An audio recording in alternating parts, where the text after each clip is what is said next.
بسم اللہ الرحمن الرحیم۔ دشمن کی تعداد اور ان کے سامان کے زیادہ ہونے کی طرف توجہ نہ کرنا۔ حضرت ابو ہریرہ رضی اللہ عنہ فرماتے ہیں، میں غزوہ موتہ میں شریک ہوا۔ جب مشرکین ہمارے قریب پہنچے تو ہمیں بہت زیادہ سامان، ہتھیار، گھوڑے، ریشمی کپڑے اور سونا نظر آیا، اور یہ سب کچھ اتنا زیادہ تھا کہ اس کا مقابلہ کوئی نہیں کر سکتا تھا۔ اسے دیکھ کر تو میری آنکھیں چدھیا گئیں۔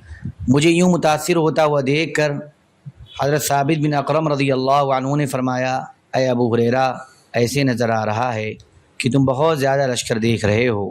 میں نے کہا جی ہاں۔ انہوں نے فرمایا، تم ہمارے ساتھ غزوہ بدر میں نہیں تھے، تعداد یا سامان کی کثرت کی وجہ سے ہماری مدد نہیں ہوئی تھی۔ حضرت عبداللہ بن عمر رضی اللہ عنہما فرماتے ہیں، حضرت ابو بکر رضی اللہ عنہ نے حضرت عمرو بن عاص رضی اللہ عنہما کو یہ خط لکھا، سلام علیک اما بعد۔ آپ کا خط میرے پاس آیا جس میں آپ نے اس بات کا ذکر کیا ہے کہ رومیوں نے بہت زیادہ لشکر جمع کر لیے ہیں۔ اللہ تبارک و تعالیٰ نے اپنے نبی صلی اللہ علیہ وسلم کے ساتھ ہماری مدد سامان یا لشکر کی کثرت کی وجہ سے نہیں کی تھی۔ ہم حضور صلی اللہ علیہ وسلم کے ساتھ غزوات میں جایا کرتے تھے، اور ہمارے پاس صرف 2 گھوڑے ہوتے تھے اور اونٹ بھی ضرورت سے کم ہوتے تھے، اس لیے ان پر باری باری سوار ہوتے تھے۔ اور جنگ احد کے دن ہم حضور صلی اللہ علیہ وسلم کے ساتھ تھے، اور ہمارے پاس صرف ایک گھوڑا تھا جس پر حضور صلی اللہ علیہ وسلم سوار تھے۔ اس بے سر و سامانی میں اللہ تبارک و تعالی مخالفوں کے خلاف ہماری مدد کرتے تھے۔ اے عمرو، آپ کو معلوم ہونا چاہیے کہ اللہ کی سب سے زیادہ ماننے والا وہ ہے جو گناہوں اور معاصی سے سب سے زیادہ نفرت کرنے والا ہے، لہذا آپ اللہ کی اطاعت کرو اور اپنے ساتھیوں کو اس کی اطاعت کا حکم کرو۔ حضرت عبادہ اور حضرت خالد رضی اللہ عنہما فرماتے ہیں، ایک آدمی نے حضرت خالد سے کہا، رومی کتنے زیادہ ہیں اور مسلمان کتنے کم ہیں؟ حضرت خالد رضی اللہ عنہ نے فرمایا، نہیں، رومی کتنے کم ہیں اور مسلمان کتنے زیادہ ہیں۔ لشکر کا کم زیادہ ہونا آدمیوں کی تعداد سے نہیں ہوتا، بلکہ جس لشکر کو اللہ تبارک و تعالیٰ کی مدد حاصل ہو وہ زیادہ ہے، اور جو اللہ کی مدد سے محروم ہو وہ کم ہے۔ میں عراق سے شام تک کا سفر بڑی تیزی سے کر کے آیا ہوں، اس لیے زیادہ چلنے کی وجہ سے میرے گھوڑے اشخر کے کھر گھس گئے ہیں اور اس کے کھروں میں درد ہو رہا ہے۔ کاش کہ میرا گھوڑا ٹھیک ہوتا اور ان رومیوں کی تعداد دگنی ہوتی تو پھر مزہ آتا۔ صحابہ کرام کے غالب آنے کے بارے میں دشمنوں نے کیا کہا؟ حضرت زہری رحمۃ اللہ علیہ کہتے ہیں، جب اللہ تبارک و تعالیٰ نے حضرت ابو بکر رضی اللہ عنہ کو خلیفہ بنا دیا اور عرب کے بہت سے لوگ مرتد ہو کر اسلام سے خارج ہو گئے، تو حضرت ابو بکر رضی اللہ عنہ مقابلے کے لیے مدینہ سے چلے۔ جب بقیع کی طرف ایک پانی پر پہنچے تو انہیں مدینہ کے بارے میں خطرہ محسوس ہوا، اس لیے حضرت ابو بکر رضی اللہ عنہ مدینہ واپس آ گئے اور دوسروں کو بھیجنے کا ارادہ کیا، اور حضرت خالد بن ولید بن مغیرہ سیف اللہ رضی اللہ عنہ کو امیر متعین فرما کر لوگوں کو ان کے ساتھ جانے کی دعوت دی، اور حضرت خالد بن ولید رضی اللہ عنہ کو حکم دیا کہ وہ قبیلے مدر کے علاقے میں جائیں اور وہاں جتنے لوگ مرتد ہو چکے ہیں ان سے جنگ کریں، پھر وہاں سے یمامہ جا کر مسیلمہ کذاب سے جنگ کریں۔ چنانچہ حضرت خالد بن ولید رضی اللہ عنہ وہاں سے لشکر لے کر چلے اور پہلے طلیحہ کذاب اسدی سے جنگ کی۔ اللہ سبحانہ و تعالی نے طلیحہ کو شکست دی۔ عیینہ بن حصن بن حذیفہ فزاری بھی طلیحہ کذاب کے پیچھے لگ گیا تھا۔ جب طلیحہ نے دیکھا کہ اس کے ساتھیوں کو بہت زیادہ شکست ہو رہی ہے تو اس نے کہا، تمہارا ناس ہو، تم لوگوں کو شکست کیوں ہو جاتی ہے؟ اس پر اس کے ساتھی نے کہا، میں آپ کو بتاتا ہوں کہ ہمیں شکست کیوں ہو جاتی ہے۔ اس کی وجہ یہ ہے کہ ہم میں سے ہر آدمی یہ چاہتا ہے کہ اس کا ساتھی اس سے پہلے مر جائے، اور ہمارا مقابلہ ایسے لوگوں سے ہے جن میں سے ہر آدمی اپنے ساتھی سے پہلے مرنا چاہتا ہے۔ طلیحہ لڑنے میں سخت حملہ آور تھا، چنانچہ اس نے حضرت عکاشہ بن محصن اور حضرت ابن اکرم رضی اللہ عنہما کو شہید کیا۔ جب طلیحہ نے حق و غالب آتے دیکھا تو پہلے تو پیدل بھاگا، پھر بعد میں اسلام لے آیا اور عمرہ کا احرام باندھا۔ اس کے بعد باقی حدیث ذکر کی۔ حضرت عمرو بن عاص رضی اللہ عنہ فرماتے ہیں، مسلمانوں کا ایک لشکر روانہ ہوا، میں ان کا امیر تھا۔ چلتے چلتے ہم اسکندریہ پہنچے تو وہاں کے بادشاہ نے پیغام بھیجا کہ اپنا ایک آدمی میرے پاس بھیج دو تاکہ میں اس سے بات کروں اور وہ مجھ سے بات کرے۔ میں نے ساتھیوں سے کہا میں خود ہی اس کے پاس جاؤں گا، چنانچہ میں ترجمان لے کر گیا۔ اس کے پاس بھی ترجمان تھا۔ ہمارے لیے 2 ممبر رکھے گئے۔ اس نے پوچھا، آپ لوگ کون ہیں؟ میں نے کہا، ہم عرب ہیں۔ ہمارے یہاں کانٹے دار درخت اور کیکر ہوتے ہیں، کھیتیاں اور باغات نہیں ہوتے، البتہ ہمارے یہاں بیت اللہ ہے۔ ہمارا علاقہ سب سے زیادہ تنگ تھا اور ہماری معاشی حالت سب سے زیادہ سخت تھی۔ ہم مردار کھاتے تھے اور ایک دوسروں کا مال لوٹتے تھے۔ غرضے کی ہماری زندگی سب سے زیادہ بری تھی۔ پھر ایک آدمی ہمارے اندر ظاہر ہوا جو ہمارا سب سے بڑا سردار نہیں تھا اور ہم میں سب سے زیادہ مالدار نہیں تھا۔ اس نے کہا میں اللہ کا رسول ہوں۔ وہ ہمیں ان کاموں کا حکم کرتے جنہیں ہم جانتے نہیں تھے، اور جن کاموں پر ہم اور ہمارے آبا و اجداد پڑے ہوئے تھے ان سے ہمیں روکتے تھے۔ ہم نے ان کی مخالفت کی اور انہیں جھٹلایا اور ان کی بات کو رد کر دیا، یہاں تک کہ ان کے پاس دوسری قوم کے لوگ آئے اور انہوں نے کہا ہم آپ کی تصدیق کرتے ہیں، آپ پر ایمان لاتے ہیں، آپ کا اتباع کرتے ہیں، اور جو آپ سے جنگ کرے گا ہم اس سے جنگ کریں گے۔ وہ ہمیں چھوڑ کر ان کے پاس چلے گئے۔ ہم نے وہاں جا کر ان سے کئی مرتبہ جنگ کی، انہوں نے ہمارے بہت سے آدمی قتل کر دیے اور ہم پر غالب آ گئے۔ پھر وہ آس پاس کے عربوں کی طرف متوجہ ہوئے اور جنگ کر کے ان پر بھی غالب آ گئے۔ اب جو لوگ میرے پیچھے ہیں، اگر ان کو آپ لوگوں کی اس عیش و عشرت کا پتہ چل جائے تو وہ سب آ کر اس عیش و عشرت میں آپ کے شریک ہو جائیں۔ یہ بات سن کر وہ بادشاہ ہنسا اور اس نے کہا آپ کے رسول نے سچ کہا ہے، اور ہمارے پاس ہمارے رسول بھی وہی چیز لاتے رہے ہیں جو آپ کے رسول آپ کے پاس لائے ہیں۔ ہم ان رسولوں کی باتوں پر عمل کرتے رہے۔ پھر ہم میں کچھ بادشاہ ظاہر ہوئے جو ان نبیوں کی باتوں کو چھوڑ کر ہمیں اپنی خواہشات پر چلاتے رہے۔ اگر آپ لوگ اپنی نبی کی بات کو مضبوطی سے پکڑے رہیں گے تو جو بھی آپ لوگوں سے لڑے گا آپ لوگ اس پر ضرور غالب آ جائیں گے، اور جو بھی آپ لوگوں کی طرف ہاتھ بڑھائے گا آپ لوگ اس پر ضرور حاوی ہو جائیں گے۔ تو جب آپ لوگ اس طرح کریں گے جس طرح ہم نے کیا اور نبیوں کی بات کو چھوڑ کر ہمارے بادشاہوں کی طرح خواہشات پر عمل کریں گے تو پھر ہم اور آپ برابر ہو جائیں گے، یعنی آپ لوگ بھی ہماری طرح اللہ کی مدد سے محروم ہو جائیں گے۔ پھر نہ آپ کی تعداد ہم سے زیادہ ہوگی اور نہ ہی طاقت، لہذا ہم آپ پر غالب آئیں گے۔ حضرت عمرو بن عاص رضی اللہ عنہما فرماتے ہیں میں نے کبھی ایسے آدمی سے بات نہیں کی جو اس سے زیادہ نصیحت کرنے والا ہو۔ حضرت ابو اسحاق رحمۃ اللہ علیہ کہتے ہیں حضور صلی اللہ علیہ وسلم کے صحابہ کے سامنے دشمن مقابلے کے وقت اتنی دیر بھی نہیں ٹھہر پاتا تھا جتنا وقفہ اونٹنی کے 2 مرتبہ دودھ نکالنے کے درمیان ہوتا ہے۔ اونٹنی کی دودھ نکالنے کی صورت یہ ہوتی ہے کہ اس کا دودھ اوپر چڑھا ہوا ہوتا ہے، تھنوں میں کم ہوتا ہے۔ پہلے اونٹنی کے بچے کو دودھ پینے کے لیے لایا جاتا ہے، وہ دودھ پیتا ہے تو دودھ نیچے اتر آتا ہے۔ بچے کو ہٹا کر آدمی دودھ نکالنے لگتا ہے تو اونٹنی اپنا دودھ اوپر چڑھا لیتی ہے، اس لیے دوبارہ بچہ لایا جاتا ہے۔ وہ پینے لگتا ہے تو دودھ پھر نیچے اتر آتا ہے، تو بچے کو ہٹا کر پھر دوبارہ دودھ نکالا جاتا ہے۔ اس طرح ایک وقت میں اونٹنی کا سارا دودھ 2 دفعہ نکالنے سے حاصل ہوتا ہے، تو ان 2 دفعہ دودھ نکالنے کا درمیانی وقفہ چند منٹ کا ہوتا ہے۔ دوسری صورت یہ ہوتی ہے کہ جب اونٹنی کا دودھ نکالتے ہیں اس وقت وہ کھڑی ہوتی ہے تو نکالنے والا ایک ٹانگ پر کھڑا ہوتا ہے اور دوسری ٹانگ اٹھا کر اپنا پاؤں پہلی ٹانگ کے گھٹنے پر رکھ لیتا ہے اور اس دوسری ٹانگ کے گھٹنے اور ران پر برتن رکھ کر اس میں دودھ نکالتا ہے۔ اس طرح نکالنے والا تھک جاتا ہے اور ایک ٹانگ پر کھڑے ہونے کی وجہ سے گرنے والا ہو جاتا ہے، تو برتن نیچے رکھ کر اور دونوں ٹانگیں سیدھی زمین پر ٹکا کر کچھ دیر آرام کرتا ہے، پھر اسی طرح ایک ٹانگ پر کھڑے ہو کر دوبارہ دودھ نکالتا ہے۔ تو یہ آرام کا درمیانی وقفہ یہاں مراد ہے، یہ وقفہ بھی چند منٹ کا ہوتا ہے۔ روم کا بادشاہ ہرقل انطاکیہ میں قیام پذیر تھا۔ جب رومی فوج مسلمانوں سے شکست کھا کر وہاں پہنچی تو اس نے فوج سے کہا تمہارا ناس ہو، تم مجھے ان لوگوں کے بارے میں بتاؤ جو تم سے جنگ کر رہے ہیں، کیا یہ تمہارے جیسے انسان نہیں ہیں؟ ان سب جنرلوں نے کہا ہیں۔ ہرقل نے کہا تمہاری تعداد زیادہ ہے یا ان کی؟ انہوں نے کہا نہیں، ہر معرکہ میں ہماری تعداد ان سے کئی گنا زیادہ تھی۔ ہرقل نے کہا پھر کیا بات ہے، تمہیں شکست کیوں ہو جاتی ہے؟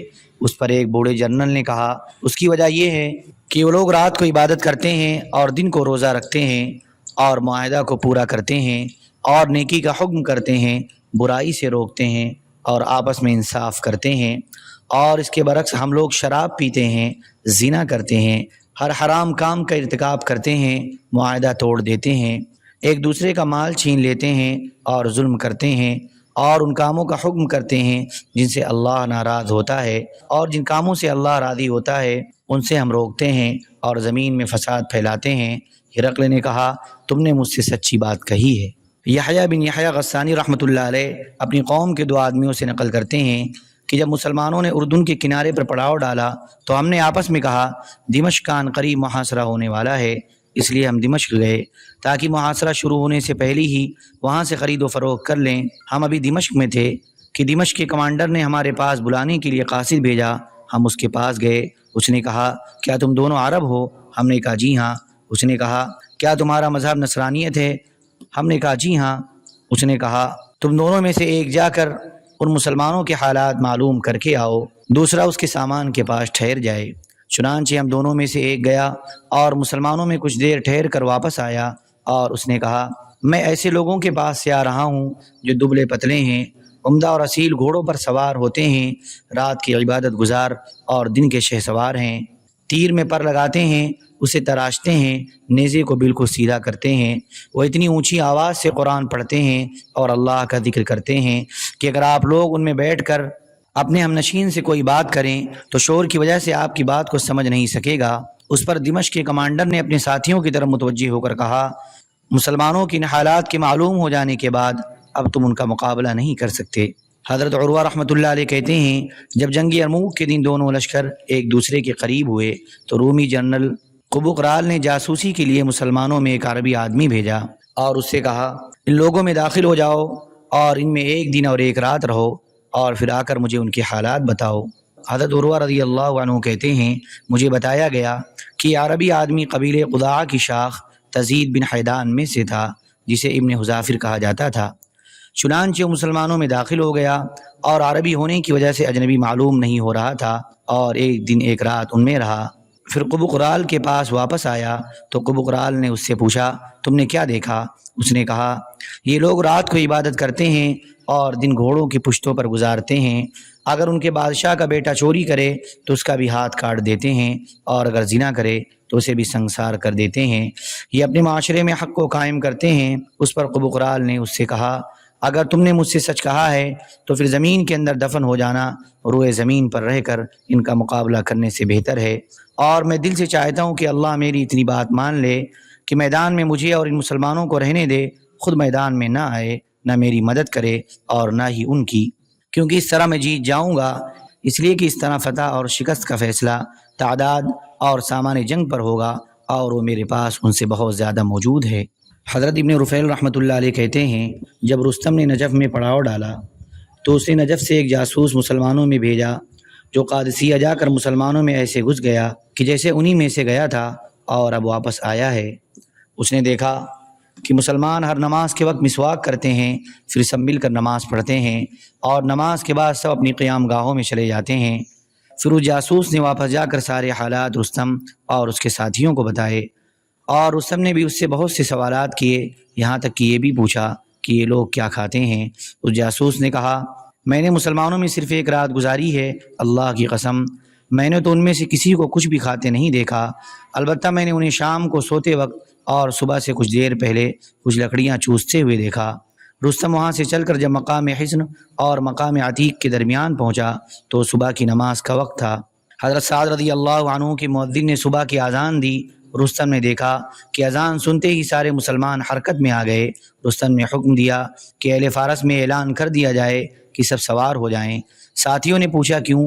اس نے کہا کیا تم دیکھ نہیں رہے ہو کہ اعلان ہوتے ہی تمہارا دشمن تم پر حملہ کرنے کے لیے حرکت میں آ گیا ہے؟ اس جاسوس نے کہا یہ لوگ تو اس وقت نماز کے لیے حرکت میں آئے ہیں۔ اس پر رستم نے فارسی زبان میں کہا جس کا ترجمہ یہ ہے آج صبح میں نے ایک غیبی آواز سنی ہے اور وہ عمر کی ہی آواز تھی جو کہ کتوں سے یعنی عربوں سے باتیں کرتا ہے اور انہیں دانائی اور سمجھ سکھاتا ہے۔ جب رستم کے لشکر نے دریا پار کر لیا تو وہ آ کر وہاں ٹھہر گیا۔ اتنے میں حضرت سعد رضی اللہ عنہ کے مؤذن نے نماز کے لیے اذان دی۔ پھر حضرت سعد رضی اللہ عنہ نے نماز پڑھائی اور رستم نے کہا عمر نے میرا جگر کھا لیا ہے۔ قبیلے بنو قشیر کے ایک صاحب بیان کرتے ہیں کہ جب شاہ روم ہرقل قسطنطنیہ جسے آج کل استنبول کہا جاتا ہے اس کی طرف روانہ ہوا تو ایک رومی آدمی پیچھے سے آ کر اسے ملا جو کہ مسلمانوں کے یہاں قید میں تھا اور وہاں سے چھوٹ کر آیا تھا۔ ہرقل نے اس سے کہا مجھے ان مسلمانوں کے بارے میں کچھ بتاؤ۔ اس نے کہا میں ان کے حالات اس طرح تفصیل سے بتاتا ہوں کہ گویا آپ ان کو دیکھ رہے ہیں۔ وہ دن کے شہسوار اور رات کے عبادت گزار ہیں اور اپنے ماتحت ذمیوں سے کھانے کی چیز قیمت دے کر ہی لیتے ہیں۔